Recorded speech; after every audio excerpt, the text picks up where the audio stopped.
Hi friends, నమస్తే. మన project Vijayawada Hyderabad హైవేలో ఇబ్రహీంపట్నానికి 6 కిలోమీటర్ డిస్టెన్స్లో కేతనకొండలో ఆర్కే ఇంజనీరింగ్ కాలేజీ ఆనుకొని 100 ఎకరాల mega gated community CRD approved project అండి. మన ప్రాజెక్టుకి ఒకవైపు వచ్చేసి మీకు గురుకుల ఇంటర్నేషనల్ స్కూల్ ఉంటుందండి, ఇంకొక వైపు వచ్చేసి మీకు సైనిక స్కూల్ ఉంటుందన్నమాట.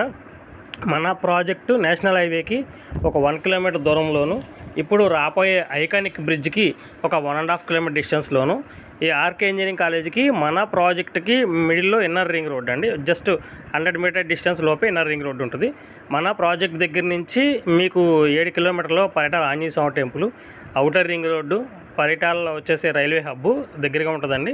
అలాగే ఒక 5 కిలోమీటర్లో మీకు ఇబ్రహీంపట్నం సర్కిల్ ఉంటుందండి. 100% వాస్తు క్లియర్ డాక్యుమెంట్స్తో అక్కడ కలదు. ఒక 1.5 కిలోమీటర్స్లో మీకు మూలపాడు స్టేడియం కానీ, ఇప్పుడు బటర్ఫ్లై పార్క్ కానీ దగ్గరలో ఉంటుందండి. కావాల్సిన వాళ్ళు సంప్రదించగలరు. వీడియోలో అమరావతి ఐకానిక్ బ్రిడ్జ్కి సంబంధించిన లేటెస్ట్ డీటెయిల్స్ని తెలుసుకుందాము. అమరావతి నగరాన్ని నేషనల్ హైవే 65తో కలుపుతూ కృష్ణానది పైన ఐకానిక్ బ్రిడ్జ్ నిర్మించాలని గవర్నమెంట్ ప్లాన్ చేస్తుంది. దానిలో భాగంగా ఈ బ్రిడ్జ్ నిర్మాణానికి సంబంధించి డీటెయిల్డ్ ప్రాజెక్ట్ రిపోర్ట్ని రూపొందించడం కోసము కన్సల్టెన్సీని అపాయింట్ చేయడం కోసము తాజాగా అమరావతి డెవలప్మెంట్ కార్పొరేషన్ వాళ్ళు టెండర్లను పిలిచారు. ఈ ఐకానిక్ బ్రిడ్జ్ అమరావతి నగరంలో వచ్చే N13 రోడ్ని కృష్ణానదికి అటుపక్కన నేషనల్ హైవే 65ని మూలపాడు దగ్గర కలుస్తుంది.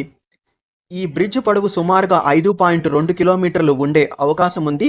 డీటెయిల్ ప్రాజెక్ట్ రిపోర్టు రూపొందించిన తర్వాత మనకి పూర్తి వివరాలు తెలుస్తాయి ఈ బ్రిడ్జ్కి సంబంధించి. అంటే ఈ బ్రిడ్జ్ ఎగ్జాక్ట్ లెంత్ ఎంత ఉంటుంది, ఈ బ్రిడ్జ్ నిర్మాణానికి ఎంత ఖర్చు అవుతుంది, దీని డిజైన్ ఎలా ఉంటుంది, ఈ వివరాలన్నీ తెలుస్తాయి. గతంలోని ఐకానిక్ బ్రిడ్జ్కి సంబంధించి టెండర్లను పిలిచి ఎల్ఎన్టీ వాళ్ళకి పనులను అప్పగించారు. సో అప్పుడు కూచిపూడి భంగిమలో బ్రిడ్జిని నిర్మించాలనుకున్నారు, కానీ ఆ నిర్మాణం అయితే జరగలేదు. మళ్ళీ ఇప్పుడు గవర్నమెంట్ ఈ ఐకానిక్ బ్రిడ్జ్ పైన ముందుకు వెళ్ళాలనుకుంటుంది. అందుకనే ఈ టెండర్స్ పిలిచింది, కన్సల్టెన్సీని అపాయింట్ చేసి డిపిఆర్ని తయారు చేయడం కోసము. సో ఇప్పుడు కూడా గవర్నమెంట్ ఐకానిక్ బ్రిడ్జ్ని నిర్మించాలనుకుంటుంది కృష్ణానది పైన.